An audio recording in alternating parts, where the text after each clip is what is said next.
মূর্তি ছিল। নবী করিম সাল্লাল্লাহু আলাইহি সাল্লাম মক্কা বিজয়ের আগ মুহূর্ত পর্যন্ত কাবার ভিতরে 360টা কি ছিল? মূর্তি ছিল। তখন কাফের মুশরিকদের ক্ষমতার বলার মধ্যে কাবাঘর ছিল, বিদায় তারা কাবাঘরের মধ্যে কি করছে? মূর্তি ঢুকে রেখেছে। তার মধ্যে সর্বোত্তম 1 নাম্বার, 2 নাম্বার, 3 নাম্বারের মধ্যে যে 3টা মূর্তি, একটা হচ্ছে লাত, মানাত, উজ্জা। আর এই সাহাবীর নাম হচ্ছে আব্দুল উজ্জা। তার মানে 3 নাম্বার। বুঝে আসছে? ইসলাম গ্রহণ করার পরে নাম হয়েছে আব্দুল্লাহ। কি নাম? আব্দুল্লাহ। আমি স্টোরি বলবো, তখন বললে আপনাদের বুঝে আসবে। ইসলাম গ্রহণ করার আগে নাম ছিল আব্দুল উজ্জা। ইসলাম গ্রহণ করার পরে নাম হচ্ছে আব্দুল্লাহ। আব্দুল্লাহ শব্দের অর্থ কি? আল্লাহ। সাহাবায়ে কেরাম রাদিয়াল্লাহু তাআলা আজমাইন খুশি হয়ে, আনন্দিত হয়ে তাকে আরেকটা নাম লকব দিয়েছেন, যুলবাদাদাইন। কি নাম? যুলবাদাদাইন। তাহলে পুরো নাম হচ্ছে আব্দুল্লাহ যুলবাদাদাইন। ইসলাম গ্রহণ করার আগে নাম ছিল কি? আব্দুল উজ্জা। ইসলাম গ্রহণ করার পরে নাম হয়েছে আব্দুল্লাহ যুলবাদাদাইন। এই সাহাবীর ইতিহাস, ইসলাম গ্রহণ করার আগে, ইসলাম গ্রহণ করার পরের ইতিহাস আজকে আমরা শুনবো, জানবো। আল্লাহ রাব্বুল আলামিন আমাকে বলার, আপনাদেরকে ধৈর্য ধারণ করে শোনার তৌফিক দান করেন করিয়া। আজকে যে সাহাবীর আমি আলোচনা করব, এই সাহাবী একজন যুবক মানুষ ছিলেন। যুবকরা যারা মসজিদে এসেছেন কান খাড়া করে শুনেন, আর যারা এখনো ব্যস্ততার কারণে যে সমস্ত যুবক ভাইরা আসতে পারেন নাই, মাইকের আওয়াজ যতটুকু যাচ্ছে অতটুকু কথা শোনার জন্য চেষ্টা করবেন। মা বোনেরা যারা আছেন, আপনারা যদি আপনার সন্তানকে এরকম আব্দুল উজ্জা থেকে আব্দুল্লাহ যুলবাদাদাইনের মতো বানাইতে চান, তাহলে ইসলামের জন্য কতটুকুন কোরবানি করেছেন, কতটুকুন তারা ছাড় দিয়েছেন, কতটুকুন বিসর্জন দিয়েছেন, সেই কথাগুলো চিন্তা করে আপনার সন্তানকে ওইভাবে মানুষ করবেন। আশা করা যায় আপনার সন্তানও একদিন ইসলামের সৈনিক হবে ইনশাআল্লাহ। শুরু হচ্ছে আব্দুল্লাহ যুলবাদাদাইনের ইতিহাস। নবী করিম সাল্লাল্লাহু আলাইহি সাল্লাম মক্কাতে যখন ছিলেন, নবুয়ত প্রাপ্তির পরে নবী করিম সাল্লাল্লাহু আলাইহি সাল্লাম মক্কাতে ছিলেন 13 বছর। কত বছর? 13 বছর। মদিনাতে ছিলেন 10 বছর। এই নবুয়তের 23 বছর, 40 বছরে উনি নবুয়ত প্রাপ্ত হয়েছেন। 13 বছর মক্কাতে, 53 বছর, আর 10 বছর মদিনাতে। এই হলো 63 বছরের জীবনী আমার আপনার নবী মুহাম্মদ সাল্লাল্লাহু আলাইহি ওয়াসাল্লাম। সুবহানাল্লাহ। দুনিয়া থেকে উনি এরপরে বিদায় নিয়েছেন। নবী করিম সাল্লাল্লাহু আলাইহি ওয়াসাল্লাম মদিনাতে 13 বছর থাকা অবস্থায় এই আব্দুল উজ্জা নবী করিম সাল্লাল্লাহু আলাইহি সাল্লামকে সবসময় ফলো করতেন। কিন্তু দুর্ভাগ্যের বিষয় হচ্ছে তার বাবা নাই। চাচার দোকানের মধ্যে সে চাকরি করত। কি করত? মানুষ যখন কারো আন্ডারে চাকরি করে, অনেক কিছু চাইলেও সে ইচ্ছা করে বলতে পারে না, কারণ মালিক বলবে আমি আমার মতো করে চিন্তা করতেছি, তুই তোর মতো করে কাজ কর, তোর মাস শেষে বেতনের দরকার, আমাকে এত জ্ঞান দেওয়ার দরকার নাই। তো অনেক কর্মচারী চিন্তা করে যে যাক কোনো রকম আমি শুধু দিন কাটাইয়া বেতন পাইলেই তো হয়েছি, ওনার দোকান থাক আর যাক, উঠুক আর নামুক, এটা তো আমার দেখার দরকার নেই। তো আব্দুল উজ্জা চাইতেন যে ইসলাম গ্রহণ করি, ইসলাম কবুল করি, কিন্তু ওই যে চাচার কাছে থাকতেন, ভয়ে বলতে পারতেন, আর্থিক অবস্থাও তেমন সচ্ছল না, একবার অসচ্ছল, দুর্বল মানুষ। আর ইসলাম প্রথম দিক দিয়ে যে সমস্ত সাহাবায়ে কেরাম রাদিয়াল্লাহু তাআলা আজমাইন ইসলাম গ্রহণ করেছেন, প্রত্যেকে দুর্বল ছিলেন, সবল ছিলেন না। আব্দুল উজ্জা নবী করিম সাল্লাল্লাহু আলাইহি সাল্লাম মক্কাতে থাকা অবস্থায় ইসলাম গ্রহণ করতে পারেন নাই। মনের মধ্যে বড় ব্যথা, এদিকে 20 থেকে 22 বছর বয়স হয়ে গেছে। নবী করিম সাল্লাল্লাহু আলাইহি সাল্লামকে বলবেন বলবেন বলেও কখনো বলা হয়নি। সম্মানিত বিজয় সিংবাসী আব্দুল উজ্জা একদিন তার চাচাকে লক্ষ্য করে বললেন, ও আমার চাচা, আপনাকে আমি আজকে একটা প্রশ্ন করি, আমার প্রশ্নের উত্তর দিবেন নাকি? বলে, বাতিজা বলো, তোমার কি প্রশ্ন? কি প্রশ্ন তুমি করবা, আমি উত্তর দিব, সমস্যা নাই, বলো। বলে, চাচা, এই যে মক্কাতে মুহাম্মদ সাল্লাল্লাহু আলাইহি ওয়াসাল্লাম ছিলেন, তাকে আপনারা মক্কাতে থাকতে দেন নাই। আপনাদের অত্যাচার নির্যাতনে, আপনাদের বিভিন্ন ষড়যন্ত্রের কারণে মক্কা থেকে উনি হিজরত করে মদিনায় চলে গিয়েছেন। চাচা, আজকে বাতিজা হিসাবে আপনাকে সত্য করে একটা কথা বলার জন্য বিশেষভাবে অনুরোধ জানাচ্ছি। বললেন তো মোহাম্মদ এই ব্যক্তিটা কেমন ছিল, তার চরিত্র কেমন? আব্দুল আজ্জাম তার চাচাকে এই কথা বলার সঙ্গে সঙ্গে চাচা বলতেছে, আল্লাহর নামে শপথ করে বলি, আসমানের নিচে জমিনের উপরে মুহাম্মদের মতো দ্বিতীয় আরেকজন লোক এই পৃথিবীতে হবে না। সুবহানাল্লাহ। মুহাম্মদ সাল্লাল্লাহু আলাইহি ওয়াসাল্লামের মতো এমন ব্যক্তি আসমানের নিচে জমিনের উপরে হবে। আব্দুল আজ্জা চাচাকে উদ্দেশ্য করে বললেন, চাচা, তাহলে উনি যে দিনটা প্রচার করেছে কালিমা লা ইলাহা ইল্লাল্লাহ মুহাম্মাদুর রাসূলুল্লাহ সাল্লাল্লাহু আলাইহি ওয়াসাল্লাম, এই কালিমাটা কেন আপনারা গ্রহণ করেন না? তার দিন কেন গ্রহণ করেন নাই? বলে, বাতিজা, মক্কাতে আমরা যে চেয়ারের মধ্যে আছি, মুহাম্মদকে যদি নেতা মানতাম তাহলে এই চেয়ারগুলো আমাদেরকে সঙ্গে সঙ্গে ছেড়ে দেওয়া লাগতো। এই কারণে আমরা তার দিন গ্রহণ করি নাই। বাতিজার মনের মধ্যে দীর্ঘদিনের যে ক্ষোভ, যেই আশা, যেই বেদনা, বলল, চাচা, আপনি দিন গ্রহণ করেন নাই সেটা আপনার ব্যক্তিগত বিষয়, কিন্তু চাচা, আপনার মুখ থেকে আজকে যেহেতু আমি সত্য নবী জেনেছি, তার দিনটা যেহেতু সত্য জেনেছি, চাচা আর দেরি করতে রাজি নই, আমি ইসলাম গ্রহণ করব। চাচা, আমি ইসলাম গ্রহণ। বাতিজার মুখ থেকে এই কথা শোনার সঙ্গে সঙ্গে চাচা বলতেছে, তোমার কি খবর আছে নাকি? তোমার মা কি করে চলে? তোমার সংসার কিভাবে চলে তুমি জানো নাকি? আমার দোকানে কাজ করো, আমার দোকানে ডিউটি করার কারণে তুমি মাস শেষে বেতন পাও, তোমার মাও চলে, তুমিও চলো, তোমাদের পেট বাঁচে। তুমি ইসলাম গ্রহণ যদি করো তাহলে তোমাকে আজকেই আমি আমার দোকান থেকে বের করে দিব, না খাইয়া মরবা। বাতিজা বলতেছে, চাচা, খাওয়া দাওয়ার বিষয় আমার দেখার মুখ্য বিষয় না, সত্য দিন যেহেতু জেনেছি, দিন আমি গ্রহণ করে নিব, ইসলাম কবুল করব।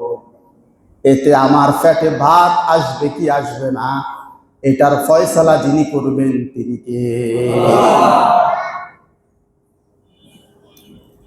চাচা প্রথম ধমক দিলেন, দেখলেন কাজ হলো না, দ্বিতীয় ধমকে বললেন, যদি তুমি ইসলাম গ্রহণ করো এই মক্কাতেও তোমার আর কোনোদিন জায়গা হবে না। বলল, চাচা, দরকার নাই, মক্কাতেও আসার দরকার নাই, এখান থেকে চলে যাব। দ্বিতীয় ধমকে যখন কাজ হলো না, 3 নম্বর বলতেছে, ইসলাম যেহেতু গ্রহণ করবা ভালো কথা, এখনই হয়তো মদিনার ফানে রওনা হইবা। বলে, হ্যাঁ, মদিনার দিকে আমি রওনা করব। যারা হজ করেছেন, উমরা করেছেন, মক্কা থেকে মদিনা 400 কিলোমিটার দূর। আপনি যদি গাড়িটি করে যান, কম করে 1.5 ঘন্টা সময় লাগে, 1.5 থেকে 2 ঘন্টা। আব্দুল আজ্জা সেই 1500 বছর আগে মক্কা থেকে মদিনায় পায়ে হেঁটে চলে যাবেন। কতটুকু ঈমান দীপ্ত তার, কঠোরতা ছিল তার ভিতরে, কতটুকু ভালোভাবে শক্ত করে ইসলাম প্রবেশ করেছে। দোকান থেকে রওনা করতেছেন, চাচা বলতেছে, দাঁড়াও, তোমার যে পরনে জামা রয়েছে, পরনের জামাটাও আমার দোকানের জামা।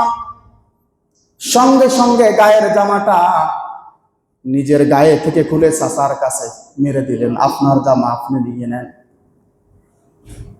সর্বশেষ এবারে নিচের দিকে তাকাইয়া বলে, তোমার যে পরনের যে জামা আছে, যে পায়জামা আছে, এটাও কিন্তু আমার দোকানের।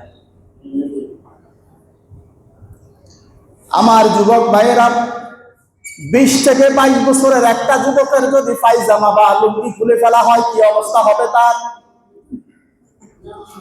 বাতিজা অতটুকু পর্যন্ত তোয়াক্কা করলেন না, ফরনের যে জামাটুকুন আছে এটাও মেরে দিলেন। লজ্জাস্থানের মধ্যে এইভাবে হাত দিয়ে বাড়ির দিকে একটা দৌড় দিলেন। বাড়ির সামনে গিয়ে মাকে ডাক দিলেন, ও মা, ঘরে আসো নাকি? মা জননী ঘর থেকে বের হয়ে 20 থেকে 22 বছরের একটা সন্তান, গায়ের মধ্যে কিছু নাই, শুধু লজ্জাস্থানের মধ্যে হাত দিয়ে দাঁড়িয়ে আছে।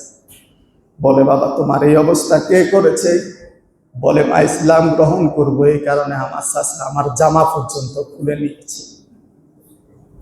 ও মা, ঘরের ভিতরে কোনো চাদর আছে কিনা, কোনো কম্বল, কোনো কিছু একটা আছে কিনা আমাকে দাও। আমি এই কম্বল কিংবা চাদরটা জড়াইয়া মক্কাতে আর থাকবো না, মদিনায় আমি চলে যাব, ইসলাম গ্রহণ করব। আমার বিজয় সিংহের যুবকেরা আব্দুল উজ্জা ইসলাম গ্রহণ করার জন্য সমস্ত পোশাকগুলো ফেলে দিয়েছে, লাশ শরমের বালাই করে নাই। মা চোখের মধ্যে কোন রকম হাত দিয়ে ঘর থেকে একটা চাদর মেরে দিয়েছে সন্তানের গায়ের মধ্যে। ওই সন্তান চাদরটা জড়াইয়া মদিনার দিকে রওনা করেছে। 400 কিলোমিটারের দূর, অল্প স্বল্প রাস্তা নয়। যেতে যেতে যেই দিন আব্দুল উজ্জা মদিনাতে গিয়ে পৌঁছাইলেন, ফজরে রক্ত হয়ে গিয়েছে, কনকনে শীতের রাত। আব্দুল উজ্জা লম্বা হয়ে দাঁড়াইতে পারে না, কারণ যতটুকু কাপড় পেয়েছে বেশি লম্বা হলে নিচের দিকে উঠে যায়। আবার যদি কোনো একটু জড়সড় হয়ে থাকে কিছুক্ষণ, তখন আবার কষ্ট হয়ে যায়।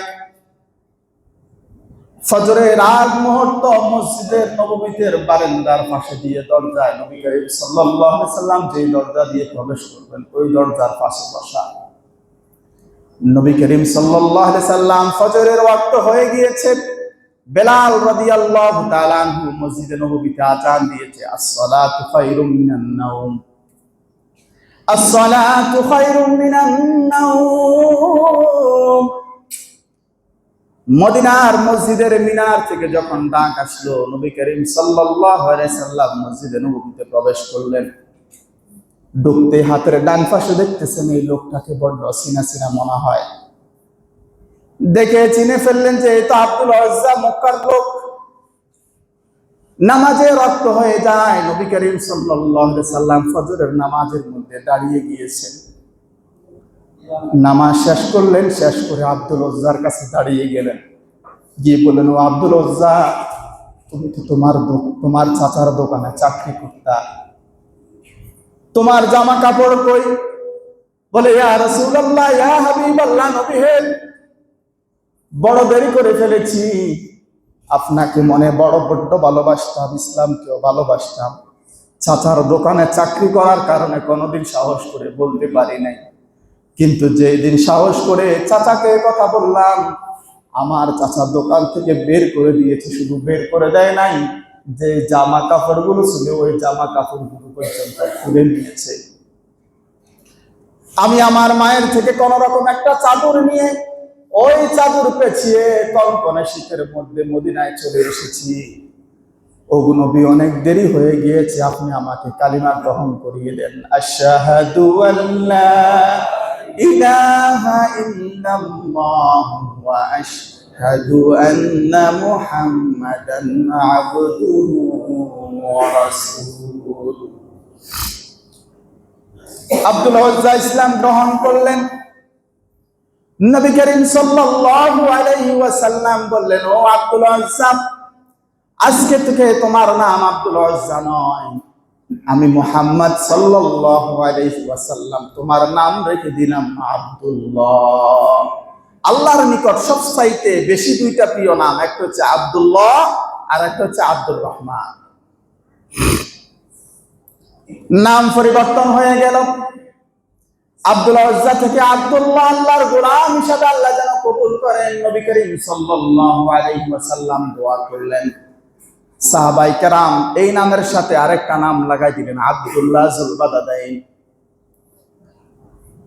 মক্কা থেকে যারা সাহাবীরা আসতেন ইসলাম গ্রহণ করতেন, মসজিদে নববীর পাশে তাদের শোয়ার জন্য, তারা থাকার জন্য বিশ্রামাগার ছিল। সফর থেকে মুসাফির মানুষরা যখন আসতেন ওই ঘরের মধ্যে থাকতেন, ওই ঘরের মধ্যে জায়গা হতো। আব্দুল্লাহ যুল বাদাদাইন ইসলাম গ্রহণ করেছেন, মনে বড় কষ্ট, মনে বড় আশা, আহারে যদি মক্কাতে থাকতে যদি ইসলাম গ্রহণ করতাম, আজকে অনেকগুলো বছর আমার ইবাদত হয়ে যেত, অনেক কোরআন তেলাওয়াত করতে পারতাম, অনেকগুলা যুদ্ধে হয়তো আমি অংশগ্রহণ করতে পারতাম। কিন্তু এত দেরিতে ইসলাম গ্রহণ করেছি, অনেকগুলা যুদ্ধ ইতিমধ্যে চলে গিয়েছে। আব্দুল উজ্জা নামাজের মধ্যে দাঁড়িয়েছেন আর কোরআনুল কারীম তেলাওয়াত করতেছেন, এত জোরে জোরে তেলাওয়াত করেন সাহাবায়ে কেরাম রাদিয়াল্লাহু তাআলা আজমাইনদের ঘুম ভেঙে যায়। একদিন, দুই দিন, তিন দিন এরকম সহ্য করার পরে ওমর ইবনুল খাত্তাব রাদিয়াল্লাহু তাআলা আনহু একদিন ডাক দিয়ে বলেন, ওগো আল্লাহর রাসূল, গত কয়েকদিন আগে যে সাহাবীটা মক্কা থেকে এসে ইসলাম গ্রহণ করেছে, রাত্রিবেলায় এত জোরে কোরআন তেলাওয়াত করে, তার কোরআনের তেলাওয়াতের কারণে আমাদের নামাজ, আমাদের ঘুমের মধ্যে সমস্যা হয়ে যায়। নবী করিম সাল্লাল্লাহু আলাইহি সাল্লাম ডাক দিয়ে বলেন, আমার আব্দুল্লাহ যুল বাদাদাইনের ব্যাপারে তোমরা কিছু বলো না, কারণ আমারে আব্দুল্লাহ মক্কা থেকে উলঙ্গ হয়ে সামান্য এক টুকরা কাপড় নিয়ে মদিনার মধ্যে এসেছে, অনেক পরে ইসলাম গ্রহণ করেছে। সেই যখন রাত্রিবেলায় নামাজের মধ্যে দাঁড়ায়, তার হয়তো দুঃখ, যন্ত্রণা, বেদনা গুলো তাকে কষ্ট দেয়, এই কারণে হয়তো কণ্ঠ একটু উঁচু হয়ে যায়। খবরদার আমার আব্দুল্লাহকে তোমরা কিছু বলো না, সে যেইভাবে তেলাওয়াত করে ওইভাবে যেন তেলাওয়াত করতে থাকে। আমার বিজয় সিংহের যুবকেরা, 20 থেকে 22 বছরের একজন যুবক ইসলাম গ্রহণ করলো, ইসলামের জন্য এত কিছু ত্যাগ স্বীকার করলো, বিনিময় আল্লাহ রব্বুল আলামিন তাকে কি দিয়েছেন এটাই হচ্ছে জানার বিষয়। আব্দুল্লাহ যুল বাদাদাইন একদিন দাঁড়িয়ে গিয়েছে, নবী করিম সাল্লাল্লাহু আলাইহি সাল্লামের সামনে দাঁড়িয়ে বলতেছেন, ইয়া রাসূলুল্লাহ, ইয়া হাবিবাল্লাহ, নবী হে, আপনার কাছে বড় ফরিয়াদ, আমি তো ইসলাম অনেক পরে গ্রহণ করেছি, এখন তো আর যুদ্ধের সময় নাই। ওগো নবী, আপনি আমার জন্য দোয়া করেন, আল্লাহ রাব্বুল আলামিন আমাকে যেন যুদ্ধের ময়দানে শহীদ হিসাবে কবুল করে, আপনি আমাকে দোয়া করে দেন। কি করেন? যুদ্ধের ময়দানে আমাকে যেন শহীদ করেন, আমি যেন ইসলামের জন্য শহীদ হতে পারি, আল্লাহ রাব্বুল আলামিন যেন আমাকে সেই হিসাবে কবুল করেন, আপনি দোয়া করেন। নবী করিম সাল্লাল্লাহু আলাইহি সাল্লাম পাশে একটা গাছ ছিল, ওই গাছের বাকল টান দিয়ে নিলেন, আব্দুল উজ্জার হাত আব্দুল্লাহ যুল বাদাদাইনের হাতের মধ্যে বেঁধে দিলেন, আর আল্লাহর নবী হাত তুললেন, বলেন, আল্লাহ তাআলা, আমি আমার আব্দুল্লাহ যুল বাদাদাইনের জন্য কাফের মুশরিকদের তার জন্য রক্ত আমি হারাম করে দিলাম। আব্দুল্লাহ যুল বাদাদাইন দোয়া চাইলেন কি আর নবী করলেন কি? আব্দুল্লাহ যুল বাদাদাইন বলছেন, আমি যেন ইসলামের জন্য যেন শহীদ হতে পারি, আপনি আমার জন্য দোয়া করেন। আর নবী করিম সাল্লাল্লাহু আলাইহি সাল্লাম গাছের বাকল তার হাতের মধ্যে বেঁধে দিয়ে বলেন, আল্লাহ, আমি মুশরিক কাফেরদের জন্য আমার আব্দুল্লাহ যুল বাদাদাইনের রক্তকে হারাম করে দিলাম। তার মানে শহীদ হওয়ার কি নেই, সুযোগ নেই। আব্দুল্লাহ যুল বাদাদাইন নবীকে বললেন, ইয়া রাসূলুল্লাহ, ইয়া হাবিবাল্লাহ, ওগো নবী, আমি আপনার কাছে চাইলাম কি আর আপনি করলেন কি? ওগো নবী, আমি আপনার কাছে চেয়েছি আপনি যেন দোয়া করেন আল্লাহর কাছে, আল্লাহ যেন আমাকে জিহাদের ময়দানে শহীদ হিসাবে কবুল করে নেন।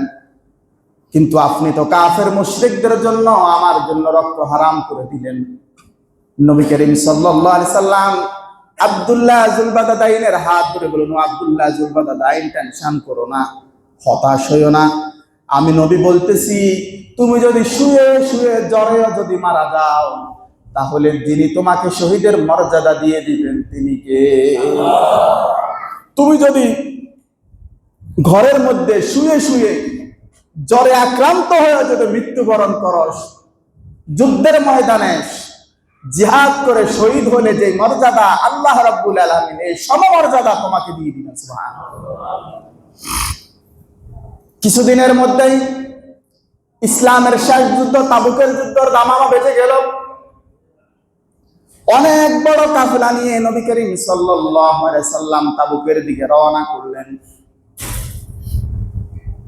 প্রতিমধ্যে তাবুকের কাফের মুশরিকরা তারা খবর পেয়ে গেল মুহাম্মদ সাল্লাল্লাহু আলাইহি ওয়াসাল্লাম তাবুকের দিকে যুদ্ধের জন্য রওনা করেছেন। তাবুকের ওই সমস্ত কাফের মুশরিক বেদুইন যারা ছিল, তারা জাদুবিদ্যায় তারা পারদর্শী ছিল। তারা একটা কিছু মাটি নিয়ে কিছু ধুল নিয়ে জাদু করেছিল যে এই ধুলগুলো এমন প্রকম্প ভাবে ভূমিকম্প সৃষ্টি করবে, বালুর ঝড় হবে। ওই বালুর ঝড়ের কারণে মদিনা থেকে যে সমস্ত মুসলমানদের দল আসতেছে, সাহাবীদের দল আসতেছে, তারা যেন তাবুকে প্রবেশ না করতে পারে, এই কারণে তারা এই ধুলা মেরেছিল। আল্লাহ রাব্বুল আলামিন জিবরাইলের মারফতে নবী করিম সাল্লাল্লাহু আলাইহি ওয়াসাল্লামকে জানিয়ে দিলেন, ওগো নবী, কাফের মুশরিকরা জাদু করে তারা ধুলি পড়া দিয়ে আপনাকে ঘায়েল করতে চায়। আল্লাহ রাব্বুল আলামিন আপনাকেও বলেছেন আপনি কিছু ধুলা মাটি নিয়ে আল্লাহর নাম নিয়ে শুধু আপনি বালুগুলোর মধ্যে ফু দিয়ে দেন। তারা যে বালু ফড়া দিয়েছে, বালু দিয়ে জাদুবিদ্যা করেছে, ওই বালু বিদ্যাগুলো মুহূর্তের মধ্যে ধূলিসাৎ হয়ে যাবে। বলতে দেরি করেছেন, সঙ্গে সঙ্গে এটাই হয়ে গিয়েছে। এখন পর্যন্ত আরবিয়ান কান্ট্রির মধ্যে, আরব দেশে কে কে আছেন কেউ বলতে পারবেন? বিশেষ করে তাবুকে যারা থাকে, প্রতি বৃহস্পতিবার ম্যাক্সিমাম সময় শীতকালে এই বালুর ঝড়, এমন ঝড় ওঠে 1 হাত পর্যন্ত দেখা যায় না, যে গাড়িতে দেখা সম্ভব। ওই সময় অনেক গাড়ি অ্যাক্সিডেন্ট হয়, বালুর ঝড় হয়, বালুর ঝড়। ওই যে সে 1500 বছর আগে হয়েছে, ওই ঝড়টা মাঝে মাঝে এখন আরবিয়ান কান্ট্রি গুলোতে হয়। সুবহানাল্লাহ। নবী করিম সাল্লাল্লাহু আলাইহি সাল্লাম তাবুকে পৌঁছে গেলেন। এর আগে তাবুকের কাফের মুশরিকরা চিন্তা করলেন, মুহাম্মদ সাল্লাল্লাহু আলাইহি সাল্লাম যে যুদ্ধের নেতৃত্ব দিয়ে আসতেছেন, এই যুদ্ধ আমাদের কখনো বিজয় হওয়া সম্ভব না, সুতরাং তাবুক খালি করে দাও, মুসলমানদেরকে দিয়ে দাও, মুসলমান এটা এমনি নিয়ে যাবে। বিনা যুদ্ধে তাবুক মুসলমানরা বিজয় করে ফেলেছে, বিনা যুদ্ধে তাবুক দখল করেছে মুহাম্মদ সাল্লাল্লাহু আলাইহি ওয়াসাল্লাম। তাবুক যুদ্ধ বিনা যুদ্ধে বিজয় হয়ে গেল। নবী করিম সাল্লাল্লাহু আলাইহি সাল্লাম তাবুকের মধ্যে তাবুক আনলেন। ওই জায়গাতে একটা মসজিদ আছে, এখন মসজিদে রাসূল সাল্লাল্লাহু আলাইহি ওয়াসাল্লাম বলা হয়। ওই মসজিদে আমি জুমা পড়েছি, মাঝে মাঝে সেখানে যেতাম। নবী করিম সাল্লাল্লাহু আলাইহি সাল্লাম সাহাবীদেরকে নিয়ে যেখানে চা খেয়েছেন, গাওয়া খেয়েছেন, ওই জায়গাগুলো এখনো ওইভাবে রয়েছে। ওই যে সাহাবী আব্দুল্লাহ ইবনে বাদাদাইন, সে রাত্রির মধ্যে অসুস্থ হয়ে পড়লো, জ্বর আসলো। ওই রাত্রিতে আব্দুল্লাহ জুলবাদাদাইন দুনিয়ার জমিন থেকে বিদায় নিয়ে নিয়েছে। আব্দুল্লাহ জুলবাদাদাইন তাবুকে পৌঁছাইলেন, জ্বর উঠলো, আর ওই অবস্থাতে কি হয়েছে? মৃত্যুবরণ করেছে। আল্লাহ রাসূল সাল্লাল্লাহু আলাইহি ওয়াসাল্লাম বলতেছেন, তুমি যদি জ্বরও যদি আক্রান্ত হয়ে মৃত্যুবরণ করো, শাহাদাতের মর্যাদা দিবে কে? ওই জ্বরেই আক্রান্ত হয়ে দুনিয়ার জমিন থেকে বিদায় হয়েছে। এখন থেকে শিক্ষা, বিজয় সিংহের যুবকেরা এবারে দেখো ইসলাম তাকে কি সম্মান দিয়েছে।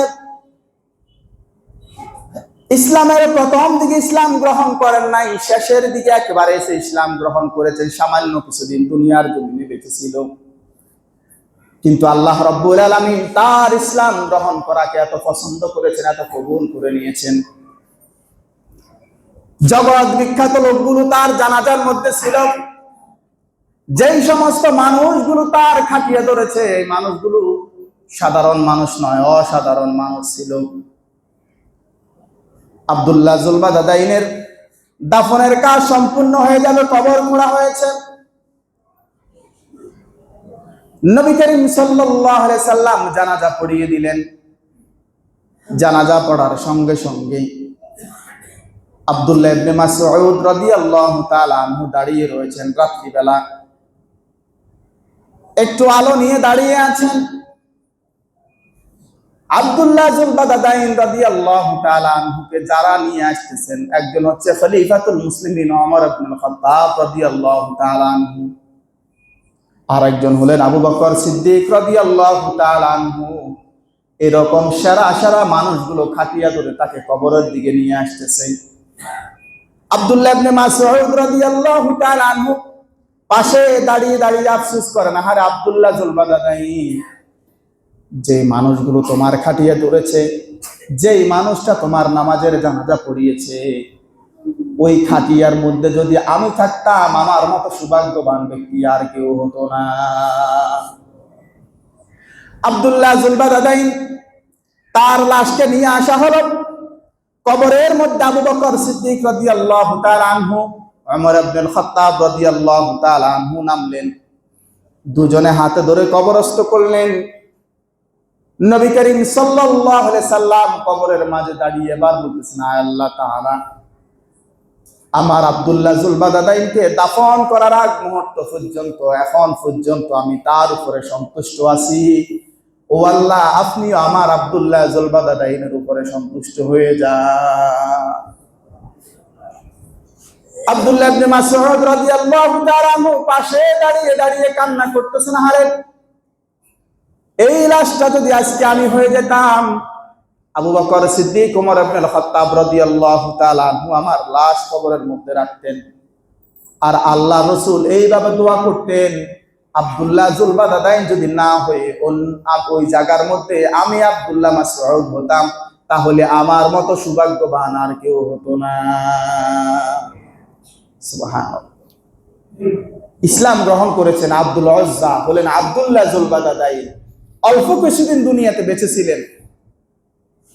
নবী করিম সাল্লাল্লাহু আলাইহি সাল্লাম তার কবরের সামনে দাঁড়িয়ে বলছে, আল্লাহ তাআলা, আমি আমার আব্দুল্লাহ জুলবাদাদাইনের প্রতি এখন পর্যন্ত সন্তুষ্ট, আপনিও আমার আব্দুল্লাহ জুলবাদাদাইনের প্রতি সন্তুষ্ট হয়ে যান। সুবহানাল্লাহ। যেই জানাজা রাসূল সাল্লাল্লাহু আলাইহি সাল্লাম পড়েছেন, যে খাটিয়া ওমর ইবনুল খাত্তাব রাদিয়াল্লাহু তাআলা আনহু ধরেছেন, আবু বকর সিদ্দিক রাদিয়াল্লাহু তাআলা আনহু ধরেছেন, আব্দুল্লাহ ইবনে মাসউদ রাদিয়াল্লাহু তাআলা আনহু বাতি ধরিয়ে দাঁড়িয়েছিলেন, তার মতো এরকম উজ্জ্বল কপালওয়ালা আর কেউ হতে পারে? কিসের কারণে হয়েছে? ইসলাম গ্রহণ করার কারণে। ইসলাম তাকে যে সম্মান করেছে, যতটুকু কোরবানি করেছে, এর চাইতে দ্বিগুণ দ্বিগুণ বাড়িয়ে যিনি দিয়েছেন তিনি কে? এখনো যদি আপনি ইসলামের জন্য যদি একটু ছাড়েন, আপনি ইসলামের জন্য যদি 50 ছাড়েন, 100 মর্যাদা আপনাকে পৌঁছে দিবে কে? অথচ আমার কলিজার টুকরা যুবকেরা, এই ইতিহাস, মুসলমানদের এই গৌরব গাথা, গোল্ডেন ইতিহাসগুলো না জানলেই, যদি জিজ্ঞেস করে জানবেই না। আরে মুসলমানের যুবকটা, মুসলমান তো সেই ছিল যে বাসুর ঘরে নিজের স্ত্রীকে রেখে জিহাদের ময়দানে ঝাঁপিয়ে পড়েছে। আর হতভাগা কপাল পোড়া এই জাতির এই যুবকেরা এতিমের মতো, মিসকিনের মতো কলেজের সামনে দাঁড়ায় থাকে, একটা মাইয়ানি বাইরে কথা স্নেহারা দেখবে। এরকম যুবক বিজয় সিংহে নাই, অন্য জায়গায় আছে। তোর মতো কপাল পোড়া বেড়া আল্লাহ জমিনে আর কেউ আছে? যে জাতি বাসুর ঘরে নিজের স্ত্রী রেখে জিহাদের ময়দানে ঝাঁপিয়ে পড়ে শহীদ হয়েছে, আল্লাহ রাব্বুল আলামিন জান্নাতের পানি দিয়ে তাকে পবিত্র করিয়ে জান্নাতের ঘোষণা দিয়েছেন। হানজালা রাদিয়াল্লাহু তাআলা আনহু।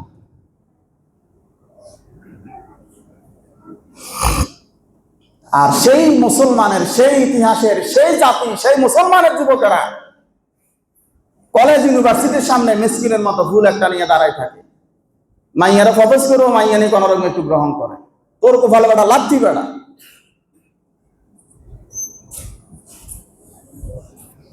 বেশি দরকার নাই যে বিজয় সিং দিঘির কাছে জানা, এখন যান, এখন যান।